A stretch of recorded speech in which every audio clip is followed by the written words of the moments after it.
요즘은 집에 고양이나 개를 키우는 집이 많죠. 저도 5년 전 길냥이를 가족으로 입양해서 함께 살고 있습니다. 반려동물 인구가 1,500만 명을 넘었다는 통계도 있고, 이제는 반려동물을 가족처럼 여긴다는 펫팸족이라는 말이 전혀 낯설지 않은 시대입니다. 그 동물들 중에 가장 양육 비율이 높은 동물이 개와 고양이인데요. 문득 언제부터 이 두 동물들이 사람들과 함께 했을까 궁금했습니다. 여러분 대부분은 아마 이렇게 생각하실 겁니다. 동화에도 나오는 것처럼 오래전부터 사람들 곁에 있었을 것 같다고요. 그럼 먼저 개가 한반도에서 인간과 함께 살아온 시간을 알아볼까요? 삼국시대보다도 이전인 6천에서 8천년 전부터 이 땅에 있었습니다. 그렇다면 고양이는요? 문헌에 처음 등장하는 게 고려시대, 약 900년 전입니다. 하지만 실제로 한반도에 들어온 건 그보다 조금 더 앞선 시기였을 가능성이 높습니다.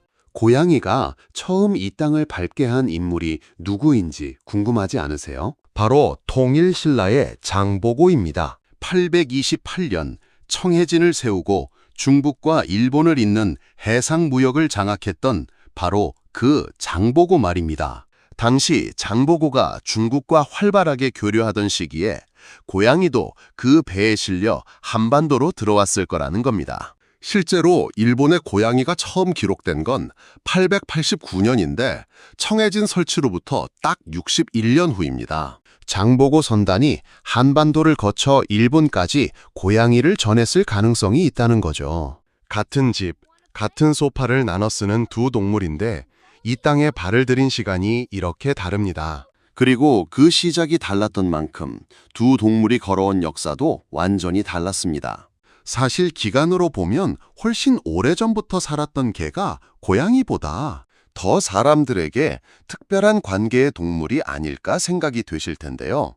역사를 들여다보면 꼭 그렇지는 않았습니다. 시대마다 이 두 동물의 위상이 완전히 뒤바뀌는 모습을 볼 수 있었습니다. 어떤 시대에는 개가 신화 속 주인공이었다가 제사상에 오르는 제물이 되기도 합니다. 어떤 시대에는 고양이가 왕의 밥상 옆에 앉기도 했지만 요물 취급을 받기도 했습니다. 오늘은 그 이야기를 처음부터 천천히 재미있게 따라가 보겠습니다. 개와 고양이, 이 두 동물이 한국 역사 속에서 어떤 대접을 받았는지, 어떤 동물이 더 사랑받았는지 알아보도록 하겠습니다. 그리고 그 위상이 왜, 어떻게 시대마다 뒤집혔는지도 알아보겠습니다. 저는 고양이를 키우는 집사라서 역사 속에서 고양이가 사랑받는 장면을 많이 보고 싶은데요. 과연 두 동물들이 역사 속에서 어떻게 지내왔는지 지금부터 함께 떠나보겠습니다. 구독과 좋아요 버튼 잊지 않으셨죠? 그럼 출발합니다. 먼저 개 이야기부터 해보겠습니다. 개가 언제부터 인간 곁에 있었는지 정확한 시점을 딱 잘라 말하기는 어렵습니다. 하지만 유전자 분석과 고고학 연구들을 종합해보면 개는 늑대에서 가축화된 인류 최초의 동물로 전 세계적으로 최소 1만 2천년 전부터 인간과 함께 살았다는 게 학계의 대체적인 시각입니다. 한반도도 예외가 아닙니다. 창녕 비봉리, 부산 동삼동, 통영 연대도 등 한반도 전역의 신석기 유적지에서 개의 뼈가 발견됩니다. 이 유적들의 연대를 보면 최소 6천년에서 8천년 전까지 거슬러 올라갑니다.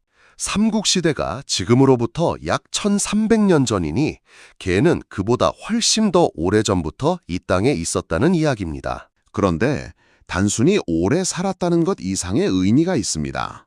개는 이 땅 사람들의 신화와 역사 속으로 깊이 들어갔습니다. 삼국사기를 보면 신라 진평왕 때 흰 개가 담장에 올라간 뒤 왕을 향한 반역이 일어났고 백제 의자왕 때 개떼가 도읍에 나타난 뒤 나라가 멸망했다는 기록이 있습니다. 개의 행동이 나라의 운명과 연결된 징조로 읽혔던 겁니다. 무속신앙에서는 개가 이승과 저승을 연결하는 매개체로 여겨졌습니다. 고구려 무용총, 각저총, 덕흥리 고분 벽화에서도 개가 등장하는데 국립민속박물관에 따르면 이 개들은 인간의 영혼을 저승으로 인도하는 존재로 그려진 겁니다. 그래서 개를 무덤에 함께 그리거나 사람과 함께 묻는 풍습도 있었습니다. 마당에 묶어두는 동물이 아니었다는 거죠. 아주 오래전 개의 모습은 지금 우리가 생각하는 집 지키는 개의 이미지와는 꽤 다른 무게감을 가지고 있었습니다. 그렇다면 고양이는 어땠을까요? 고양이의 한반도 유입 시기에 대해서는 아직 명확하게 확인된 기록이 없습니다. 삼국시대 말기에 이미 들어왔다는 설도 있고 고려 초기에 들어왔다는 설도 있습니다. 다만 현재까지 가장 널리 받아들여지는 추정은 두 가지입니다. 불교 경전을 쥐로부터 보호하기 위해 사찰에서 고양이를 들여왔다는 설이고, 또 하나는 통일신라의 장보고가 청해진을 통해 중국과 무역하던 9세기 무렵 그 무역선에 실려 들어왔다는 설입니다. 어느 쪽이든 중국을 통해 들어왔다는 점은 공통적입니다. 흥미롭게도 일본의 고양이가 처음 기록된 건 889년으로 장보고가 청해진을 설치한 828년으로부터 61년 뒤입니다. 장보고 무역선이 한반도를 거쳐 일본까지 고양이를 전했을 가능성도 있다는 거죠.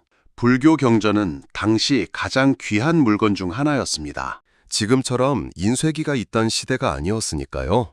경전 한 권을 만들려면 누군가 종이 앞에 앉아서 한 글자 한 글자 직접 손으로 써야 했습니다. 세상에 단 한 권밖에 없는 책인 셈이죠. 당연히 사찰에서 목숨처럼 보관하던 물건이었습니다. 그런데 문제가 생겼습니다. 귀한 경전을 쥐가 갉아먹기 시작한 겁니다. 절 입장에서는 눈앞이 캄캄한 일이었겠죠. 그래서 쥐를 잡을 방법이 필요했고, 그때 중국을 통해 고양이가 들어왔다는 겁니다. 지금 우리가 소파 위에서 귀엽다고 쓰다듬는 그 고양이의 조상이 처음엔 쥐를 잡기 위해 고용된 경비원이었다는 거죠. 인연의 시작이 꽤 실용적이었던 겁니다. 그런데 더 흥미로운 건 그 다음입니다. 도구로 불려온 고양이가 시간이 지나면서 서서히 사람의 품 안으로 파고듭니다. 처음엔 절마당을 어슬렁거리던 고양이가 어느 순간 귀족의 서재로 들어갔고, 선비의 문집 속 주인공이 됐고, 결국에는 왕의 밥상 옆에 앉게 됩니다. 어떻게 그렇게 됐는지는 지금부터 시대별로 하나씩 따라가 보겠습니다. 그 전에 먼저 개가 가장 빛났던 시대부터 들어가 보겠습니다. 삼국시대, 이 시기 한반도에서 개는 지금과는 완전히 다른 존재였습니다. 지금 우리에게 개는 귀엽고 사랑스러운 반려동물이죠. 하지만 삼국시대 사람들에게 개는 그보다 훨씬 복잡하고 무거운 의미를 가진 동물이었습니다. 나라의 흥망을 예고하는 징조로 읽혔고, 무속신앙에서는 이승과 저승을 넘나드는 존재로 여겨졌습니다. 먼저 삼국유사 이야기부터 해볼게요. 삼국유사에는 고구려 건국 신화가 실려 있는데 그 안에 흥미로운 장면이 하나 있습니다. 유화 부인이 낳은 알을 금화 왕이 버려서 개와 돼지에게 주려 했는데 개도 돼지도 그 알을 먹지 않았다는 겁니다. 길에 내다 버렸더니 소와 말도 피해서 지나갔고, 들에 버렸더니 새와 짐승이 오히려 덮어졌습니다.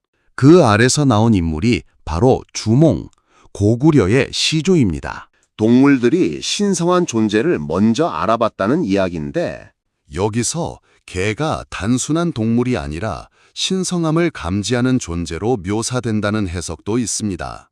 그런데 삼국시대 기록에서 개는 이렇게 긍정적인 역할만 한 게 아니었습니다. 삼국사기에는 백제 멸망 직전 사비하 언덕에 들사슴 같은 개 한 마리가 서쪽에서 나타나 왕궁을 향해 짖다가 사라졌다는 내용이 나옵니다. 그리고 도성의 모든 개들이 길 위에 모여 짖었다는 기록도 있습니다. 지금 시각으로 보면 그냥 개들이 짖은 것처럼 들리지만 당시 사람들에게 이건 나라가 망할 징조였습니다. 개의 행동 하나하나가 하늘의 뜻을 전하는 신호로 읽혔던 겁니다. 신성함을 알아보는 존재이기도 하고 나라의 운명을 먼저 감지하는 존재이기도 했습니다. 삼국시대 개는 그런 동물이었습니다. 이게 단순한 미신일까요? 꼭 그렇게만 볼 수는 없습니다. 당시 사람들에게 개는 인간이 감지하지 못하는 것을 먼저 알아채는 동물이었습니다. 무속신앙에서도 개는 이승과 저승을 연결하는 메신저로 여겨졌습니다. 사람이 죽으면 저승으로 가는 길을 개가 안내한다는 믿음이 있었고, 그래서 무덤에 개를 함께 묻는 풍습도 존재했습니다. 개는 산자와 죽은 자 사이 어딘가에 서 있는 존재였던 겁니다. 그리고 이 개는 귀족의 권력 옆에도 서 있었습니다. 고구려 고분 벽화 속 수렵도를 보면 말을 탄 귀족이 사냥하는 장면에 어김없이 개가 등장합니다. 그냥 옆에 서 있는 게 아니었습니다.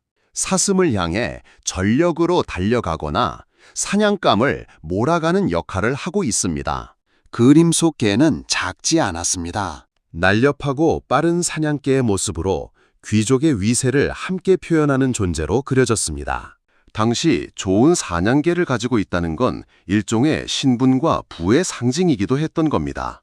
그런데 개에 대한 또 다른 시선이 있었습니다. 신화 속에서 신성한 존재로 등장하면서 동실의 제사상에 오르고 식용으로도 쓰였다는 것입니다. 신성하기 때문에 오히려 제물로 바쳐지는 것이 자연스러웠던 시대였습니다. 지금 기준으로는 모순처럼 들리지만 당시에는 그게 공존하는 것이 당연했습니다. 그러니까 삼국시대의 개는 이렇게 정리할 수 있습니다. 마당에 묶여 지내는 동물이 아닌 신화 속 신성함을 알아보는 존재였고, 죽은 자의 길을 인도하는 안내자였으며 귀족의 권력을 함께 표현하는 상징이기도 했다는 것입니다. 그런데 바로 이 시기 고양이는 한반도 어디에도 없었습니다. 개가 신화 속에서 신성함을 감지하고 귀족의 사냥터를 누비던 그 시간 동안 고양이는 이 땅에 존재조차 하지 않았던 것입니다. 그 고양이가 처음 한반도에 발을 들인 건 한반도를 뒤흔든 하나의 거대한 물결과 함께였습니다. 바로 불교입니다. 그렇다면 고양이는 언제 어떻게 들어왔을까요? 정확한 연도는 알 수 없습니다.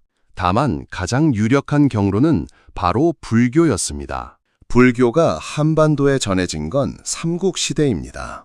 고구려는 372년, 백제는 384년, 신라는 527년에 불교를 공인했습니다. 시간이 지나면서 사찰이 늘어났고 중국에서 경전이 들어오기 시작했습니다. 그리고 그 경전을 지키기 위해 고양이도 함께 들여왔다는 게 가장 유력한 이야기입니다. 고양이 입장에서 보면 좀 억울한 상황이긴 합니다. 수천 킬로미터를 이동해서 낯선 땅에 왔고 그 귀한 경전까지 지켜줬는데 돌아온 건 쥐 사냥꾼이라는 말이었으니까요. 따지고 보면 대접받아 마땅한 역할이었는데 말입니다. 그런데 여기서 고양이 특유의 영리함이 작동하기 시작합니다. 고양이는 시간이 지나면서 슬며시 사람 곁으로 파고들었습니다. 절 마당을 어슬렁거리다가 스님의 방으로 들어갔고 사찰을 드나들던 귀족들의 눈에 띄었습니다. 분주하지 않으면서 도도한 걸음으로 사람들의 마음을 훔쳤을 겁니다. 중국에서 건너온 낯선 동물에서 차츰 경전을 지키는 영리한 동물이라는 인식이 생기면서 귀하게 여겨지기 시작했습니다. 그리고 고려시대로 넘어가면서 고양이의 위치는 완전히 달라집니다. 쥐 사냥꾼에서 귀족의 반려동물로, 도구에서 친구로, 이 전환이 얼마나 빠르게 그리고 얼마나 극적으로 일어났는지는 고려시대 기록을 보면 바로 알 수 있습니다. 고려시대로 넘어오면 분위기가 확 바뀝니다. 고려는 불교를 국가 이념으로 삼은 나라였습니다. 왕실부터 귀족까지 불교는 고려 사회 전체를 관통하는 가치관이었습니다. 그리고 불교에는 살생을 금지한다는 교리가 있었습니다. 이것이 개에게 직격탄이 됩니다. 삼국시대의 개는 신화 속에 등장하고 저승길을 안내하는 신성한 존재이기도 했지만 동시에 제사에도 쓰이는 동물이었습니다. 신성함과 실용 사이 어딘가에 걸쳐 있는 존재였던 거죠. 그런데 불교가 고려 사회를 지배하면서 그 균형이 무너집니다. 살생을 금한다는 교리가 퍼지면서 개를 잡아먹는 행위 자체가 점점 꺼려지기 시작했습니다. 사냥 문화도 예전만 못해졌고 신성한 존재로 대접받던 것도 아니고 그렇게 개는 점점 사람들의 관심 밖으로 밀려나기 시작했습니다. 삼국시대에 비하면 개의 위상이 한 단계 내려앉은 것이었죠. 바로 이때부터 고양이의 시대가 시작됩니다. 고려시대에 고양이에 대한 문헌 기록이 처음으로 등장하기 시작합니다. 그 중에서 가장 주목할 만한 인물은 고려의 대문호 이규보입니다. 이규보는 고려 무인 집권기를 살았던 문장가로 그가 남긴 동국 이상국집에는 고양이에 관한 시가 실려 있습니다. 제목은 득흑묘와 검은 새끼 고양이를 얻다입니다. 요즘 말로 하면 양주비였습니다. 너무 어리고 작아서 쥐를 잡을 수 있을지 걱정된다는 내용입니다. 그러면서도 그 작은 고양이를 정성껏 돌보겠다는 마음을 시에 담았습니다. 생각해보면 꽤 인상적인 장면입니다. 고려 최고의 문장가가 전쟁과 권력 다툼이 넘쳐나던 시대에 작은 고양이 한 마리를 걱정하는 시를 썼다는 겁니다. 이규보만이 아니었습니다. 고려 문신 김부식도 아계부라는 글에서 삿과 고양이를 명확히 구분해 언급했습니다. 당시 이미 가축화된 고양이가 사람들 곁에 있었다는 뜻입니다. 귀족들 사이에서 고양이를 반려동물로 키우는 문화가 자리를 잡아가고 있었던 겁니다. 심지어 고양이를 둘러싼 소송 기록도 남아 있습니다. 고려시대 기록을 보면 반려동물을 두고 이웃 사이에 소유권 다툼이 벌어지는 일이 있었다고 합니다. 비둘기, 매, 꿩, 앵무새, 고양이까지 다양한 동물이 분쟁의 대상이 됐습니다. 동물을 두고 소송까지 갔다는 건 그만큼 반려동물에 대한 애착이 강했다는 뜻입니다. 지금 시대 이야기 같지만 고려 시대의 일입니다. 그렇다고 고려 시대에 개가 완전히 밀려났던 건 아닙니다. 오히려 이 시기에 개에 관한 가장 유명한 이야기 중 하나가 기록됩니다. 바로 오수견 설화입니다. 고려 고종 때 학자 최자가 쓴 보한집에 이런 이야기가 실려 있습니다. 전라도 건영현, 지금의 임실 지역에 김계인이라는 사람이 살았습니다. 어느 날 그는 술에 잔뜩 취해 들판에서 잠이 들었습니다. 그런데 그가 잠든 사이 주변에 불이 났습니다. 불길이 점점 번져 그에게 다가오고 있었죠. 그때 함께 있던 개가 근처 개울로 달려가 온몸을 적신 뒤 주인 주변에 풀밭을 적셔 불길이 번지지 못하도록 막았습니다. 결국 주인은 살았고 개는 그 자리에서 지쳐 죽었습니다. 김계인은 그 자리에 개의 무덤을 만들었는데 그 무덤 곁에서 나무가 자랐습니다. 지금도 전북 임실군에는 오수라는 지명이 남아 있는데 오수, 어수는 한자 그대로 풀면 큰 개와 나무입니다. 개의 무덤 곁에서 자란 나무, 그 이야기에서 유래한 지명이 지금까지 이어지고 있는 겁니다. 이 이야기가 고려시대에 기록되고 지금까지 전해졌다는 건 단순히 옛날 미담 하나가 살아남은 게 아닐 겁니다. 그 시대 사람들이 개에게 뭔가를 기대하고 있었다는 뜻이겠죠. 믿을 수 있는 존재, 끝까지 곁에 있어줄 존재. 불교의 영향으로 식용 문화는 줄어들었지만 어쩌면 그게 오히려 계기가 됐는지도 모릅니다. 도구나 식용의 대상이 아니게 되면서 사람들이 처음으로 개를 조금 다른 눈으로 바라보기 시작한 거죠. 그냥 마당에 있는 동물이 아니라 함께 사는 존재로 말입니다. 고양이도 마찬가지였습니다. 쥐 잡는 동물로 우리나라에 들어왔지만 어느새 귀족의 방 안으로 들어와 있었습니다. 개도 고양이도 이 시기에 처음으로 인간 곁에 있는 동물이 아니라 인간과 함께하는 동물이 되어가고 있었습니다. 그리고 조선시대로 넘어오면 고양이는 드디어 전성기를 맞이합니다. 조선시대로 넘어오면 고양이 이야기가 본격적으로 풍성해집니다. 고려시대까지는 고양이에 관한 기록이 드문드문 등장했다면 조선시대에는 왕실부터 선비까지 다양한 계층에서 고양이에 대한 기록을 남기기 시작합니다. 조선은 기록을 남기는데 진심인 나라였습니다. 왕의 하루하루가 실록에 남았고 선비들은 일상을 시와 문집에 담았습니다. 그 기록들을 들여다보면 고양이가 꽤 자주 등장합니다. 왕의 침소 옆에도 있었고 선비의 서재 안에도 있었고 시 한 편의 주인공이 되기도 했습니다. 먼저 선비들과 고양이 이야기부터 해보겠습니다. 조선 후기에 고양이를 유난히 아꼈던 선비가 있었습니다. 그는 자신의 문집에 고양이에 관한 글을 여러 편 남겼는데 그중 묘설이라는 글이 특히 눈에 띕니다.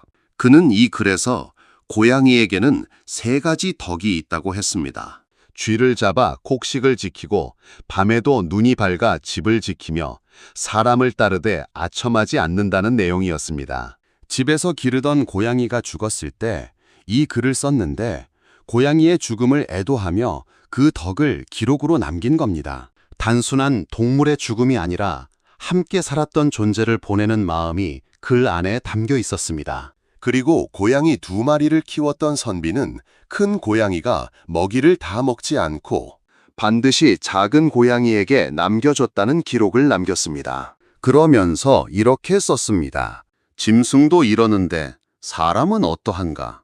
또 다른 선비는 아끼던 흰 고양이가 개떼에게 물려 죽자 공자가 죽은 개를 묻어준 일화를 떠올리며 직접 고양이를 묻어주고 애도의 글을 남겼습니다. 고양이 1마리를 잃은 슬픔에 공자까지 소환했다는 겁니다. 이 기록들을 보면 한 가지 공통점이 있습니다. 조선의 선비들은 고양이를 단순한 쥐 사냥꾼으로 보지 않았습니다. 덕을 갖춘 존재로 함께 살아가는 동반자로 바라봤습니다. 엄격한 유교 사회에서 감정 표현을 절제했던 선비들이 고양이 앞에서만큼은 솔직하게 애정을 드러냈습니다. 고양이가 그 틈을 비집고 들어온 겁니다. 그림 속에서도 고양이의 존재감은 확실했습니다. 조선 후기 변상벽이라는 화가가 있었습니다. 김홍도에 비해 덜 알려진 이름이지만 당시에는 변고양이라는 별명으로 불렸습니다. 현재 전해지는 그의 작품 중 고양이 그림만 15점입니다. 그림 속 고양이들은 단순히 귀여운 동물이 아닙니다. 나비를 바라보는 고양이, 나무 위에 앉은 고양이, 어미 고양이와 새끼들, 변상벽은 고양이의 눈빛 하나, 털의 결 하나까지 세밀하게 담아냈습니다. 고양이를 오래 가까이서 지켜본 사람만이 그릴 수 있는 그림들입니다. 반면 같은 시대 김홍도의 그림에는 개가 자주 등장합니다. 김홍도의 풍속화 속 개들은 변상벽의 고양이와는 분위기가 다릅니다. 사냥 장면에 함께 등장하거나 사람들의 일상 속 바깥 공간에 자연스럽게 녹아 있습니다. 고양이가 신뢰, 서재, 귀족의 품 안에 있는 동물로 그려진 반면 개는 사람들의 삶 속 바깥 풍경 안에 있었습니다. 고양이는 안으로, 개는 바깥으로. 조선의 그림이 두 동물의 차이를 조용히 기록하고 있었습니다. 그리고 조선시대 고양이 이야기에서 빠질 수 없는 인물이 한 명 있습니다. 바로 조선 19대 왕 숙종입니다. 장혜빈과 인현왕후 사이에서 벌어진 궁중암투로 유명한 바로 그 숙종입니다. 그런데 숙종에게는 잘 알려지지 않은 또 다른 면이 있었습니다. 조선 왕실 역사상 가장 열렬한 고양이 집사였다는 겁니다. 숙종이 얼마나 고양이를 아꼈는지는 당시 기록 여러 곳에 남아 있습니다. 기록에 따르면 숙종은 고양이를 항상 곁에 두었습니다. 밥을 먹을 때도 신하들과 나란 일을 의논할 때도 고양이는 늘 숙종 옆에 있었습니다. 지금으로 치면 회의실에 고양이를 데리고 들어간 셈입니다. 신하들 입장에서는 꽤 당황스러운 상황이었을 텐데 왕이 좋아하니 어쩔 수 없었겠죠. 그 고양이의 이름이 금손입니다. 금손이라는 이름은 실록에 직접 등장하지는 않습니다. 당시 신하들의 문집에 기록된 이름인데 기록마다 금손 혹은 금묘라고도 불렸습니다. 여러 기록을 종합하면 같은 고양이를 가리키는 것으로 보입니다. 금손이 얼마나 특별한 대접을 받았는지를 보여주는 장면이 있습니다.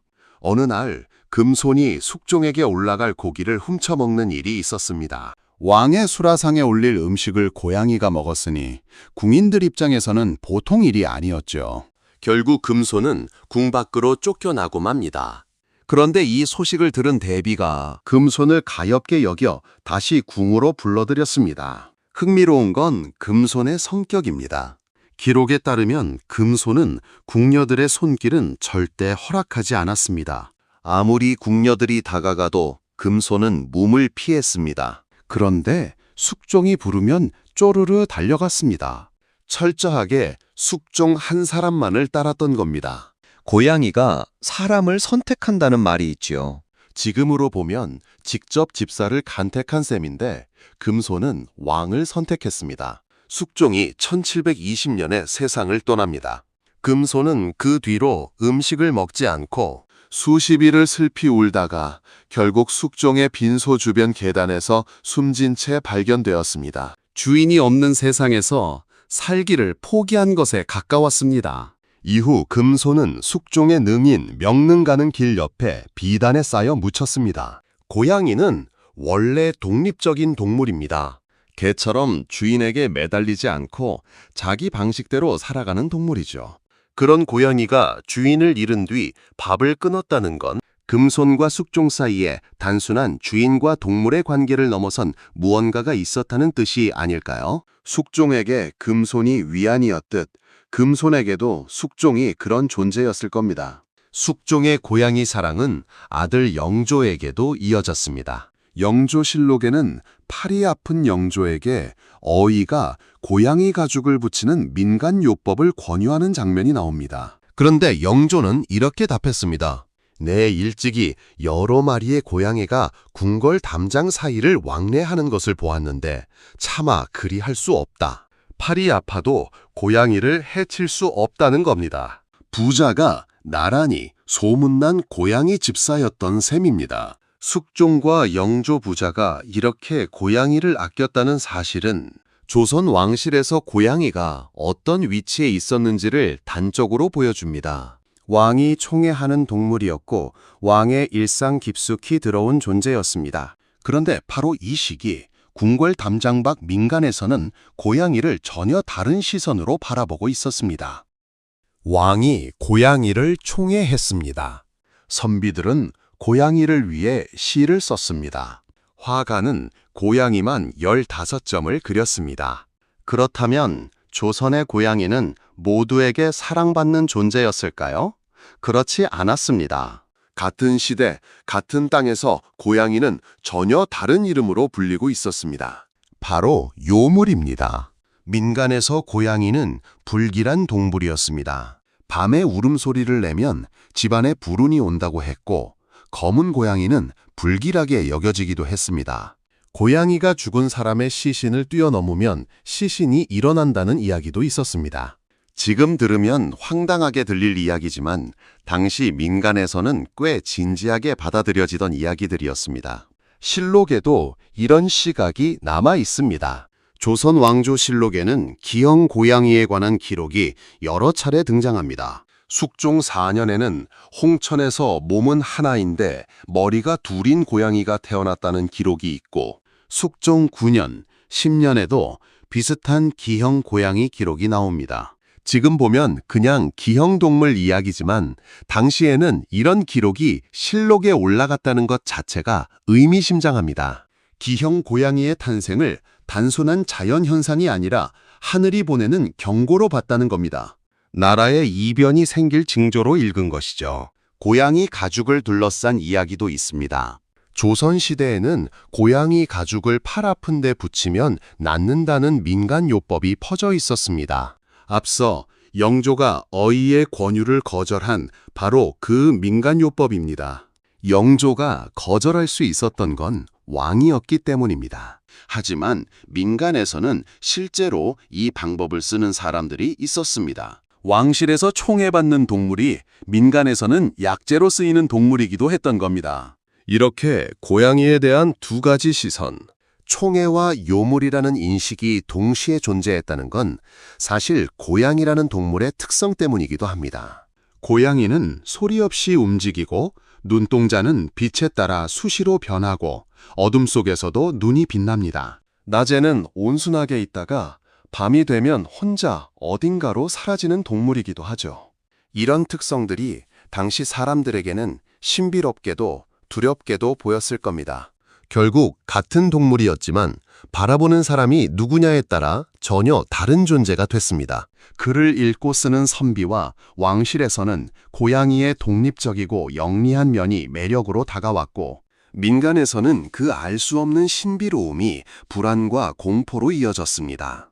삼국시대부터 조선시대까지 지나오면서 개와 고양이의 위상이 바뀌는 걸 보셨지요?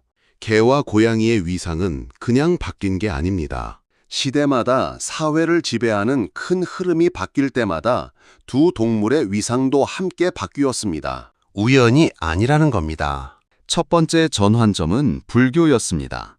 삼국시대까지 개는 신화 속 주인공이었고 제사상에 오르고 무덤에 함께 묻히는 존재였습니다. 그런데 불교가 고려 사회를 지배하면서 살생금지라는 가치관이 퍼지자 개를 잡아먹거나 제사에 쓰는 일이 점점 줄어들었습니다. 반면 고양이는 불교와 함께 들어온 동물로 여겨졌으니 불교가 사회를 지배할수록 고양이의 입지도 함께 넓어졌습니다.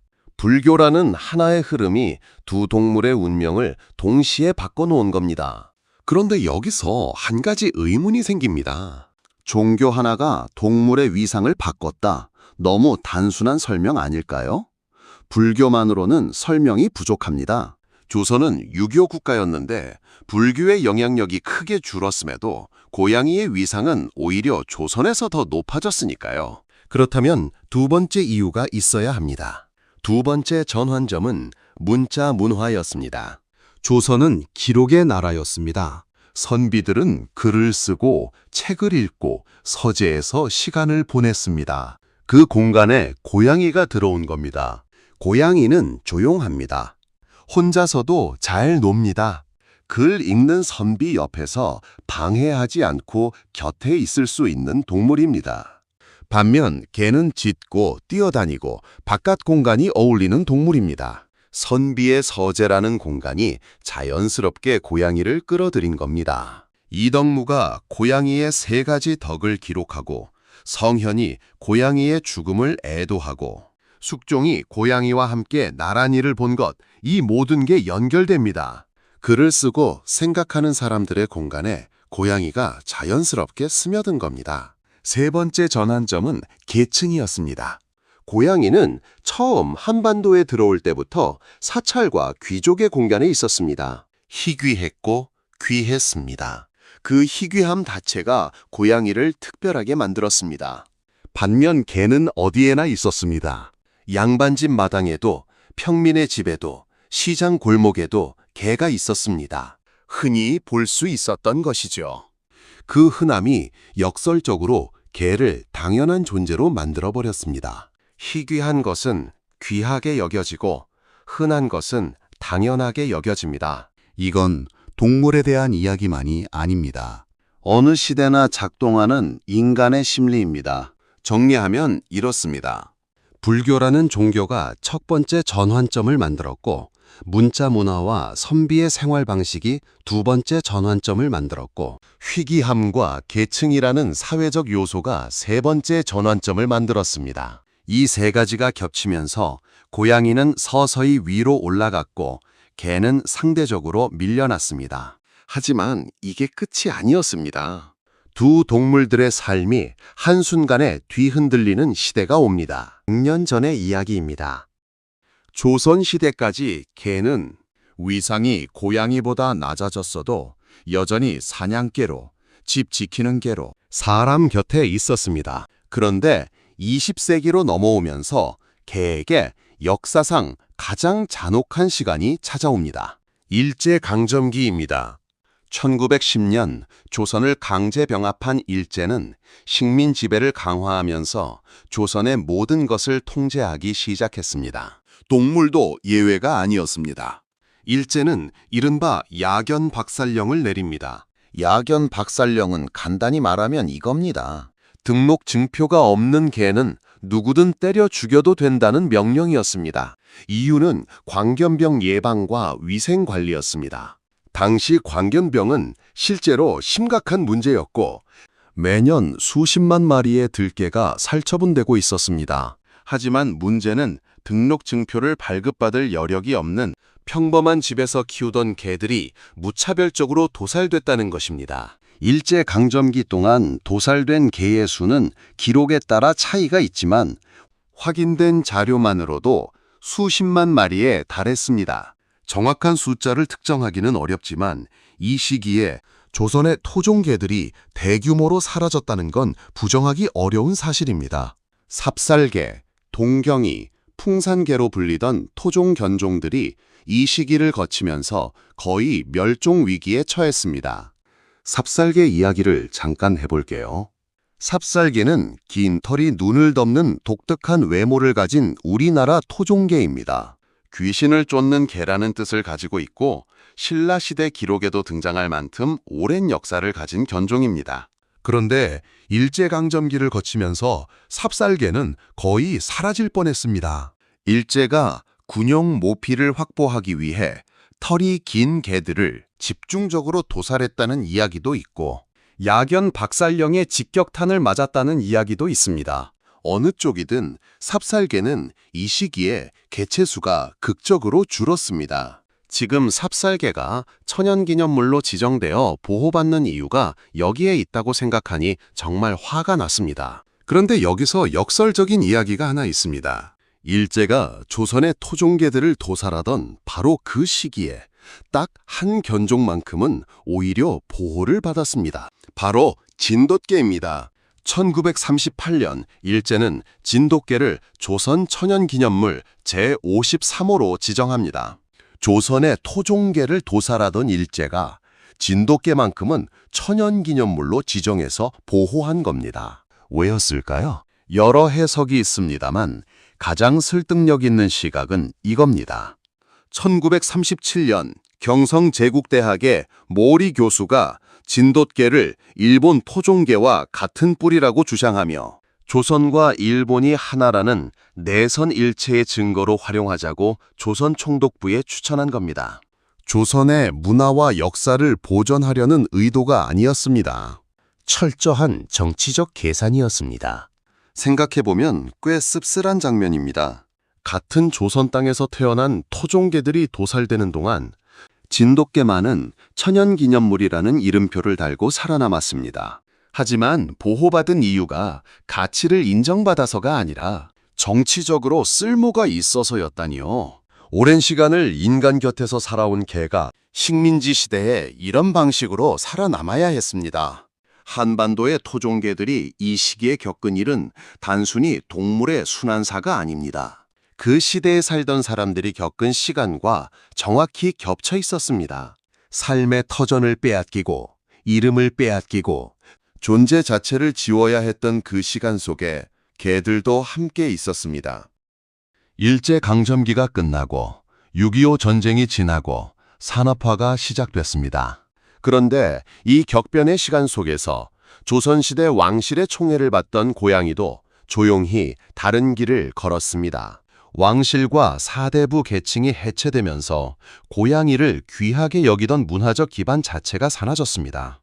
전쟁과 가난, 도시화의 혼란 속에서 고양이는 더 이상 어느 누군가의 특별한 동물이 아니게 되었습니다. 그렇게 왕의 밥상 옆에 앉았던 동물이 어느 순간 골목과 담벼락 사이를 떠도는 동물이 되었습니다. 그런데 1980년대 후반부터 분위기가 바뀌기 시작합니다. 서양의 반려동물 문화가 본격적으로 유입되면서 개를 바라보는 시선이 달라졌습니다. 마당에 묶어두던 개가 거실로 들어왔습니다.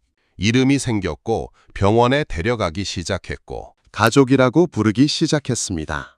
불과 한 세대 만에 일어난 변화입니다. 시기는 좀 차이가 있지만 고양이도 마찬가지였습니다. 2010년대 이후 고양이 인구가 폭발적으로 늘었습니다. 유튜브와 SNS에서 고양이 영상이 가장 많이 소비되는 컨텐츠 중 하나가 됐고, 고양이를 키우는 사람을 집사라고 부르는 문화가 자리 잡았습니다. 조선시대 숙종이 금손을 곁에 두고 나란 일을 봤던 것처럼 지금 우리는 재택근무를 하면서 고양이 옆에서 일을 합니다. 자, 이제 처음의 질문으로 돌아가 보겠습니다. 개와 고양이, 한국 역사에서 이 두 동물의 위상이 지금이랑 똑같았을까요? 삼국시대에 개는 신화 속 주인공이었고 고양이는 이 땅에 없었습니다. 고려시대에 불교가 개를 식탁에서 끌어내리는 동안 고양이는 귀족의 품으로 들어갔습니다. 조선시대에 고양이는 왕의 밥상 옆에 앉았고 개는 마당에 있었습니다. 일제강점기에 개는 역사상 가장 잔혹한 시간을 보냈습니다. 그리고 지금 두 동물은 나란히 우리 거실 소파 위에 있습니다. 시대마다 위상이 뒤집혔지만 한 가지는 변하지 않았습니다. 인간은 언제나 이 두 동물 곁에 있고 싶어 했습니다. 바라보는 시선은 달랐지만 곁에 두고 싶다는 마음만큼은 삼국시대부터 지금까지 이어져 왔습니다. 어쩌면 동물의 위상이 바뀐 게 아닐지도 모릅니다. 그 시대를 살았던 인간이 무엇을 필요로 했는지가 바뀐 거겠죠. 신화가 필요했던 시대에는 개가 신화 속으로 들어갔고, 위안이 필요했던 왕에게는 고양이가 곁으로 왔고, 충성이 필요했던 시대에는 오수견이 불 속으로 뛰어들었습니다. 결국 개와 고양이의 역사는 그 시대 인간의 역사이기도 합니다. 그렇다면 지금 여러분 곁에 있는 그 동물, 여러분에게 어떤 존재인가요? 댓글로 소중한 여러분의 반려동물이 어떤 존재인지 남겨주세요. 그 작은 흔적이 우리와 반려동물의 역사 속 기록이 되어줄 것입니다. 오늘 영상이 좋으셨다면 구독과 좋아요 남겨주세요. 더 좋은 영상으로 다시 만나겠습니다. 감사합니다.